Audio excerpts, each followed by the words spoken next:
ішінде қорқа деген ашқан кезде 35-40 аламыз деді ғой ашып ше. Содан бір күні шайды менің балам сөйлеп жүрді.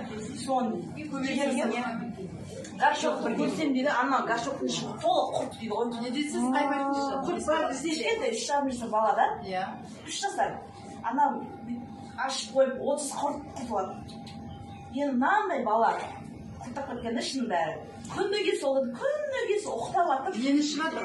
Шайдың өзінен эффект бар. Шайдың өзінен да. Бір күні баламмен бірге ішкен ғой, мен соны бере берші қосып. Соны ақша сұрамаймын, соны іше берсек, соны деп қоймай бергім, бола береді, іше берсін дедім. Бір 3-4 күн ары берісінде енді қыздар бар, соған сенімген ғой. Бір күні горшокты алып, боғын түгей десе, ананың іші тола құрт деді ғой. Мүмкін емес анау деді ғой.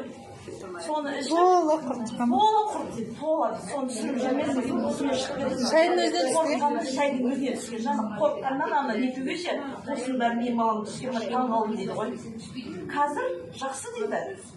Ешқандай қанша соны ішіп жүріп, 2-3 ай ешқандай жоқ деді ғой.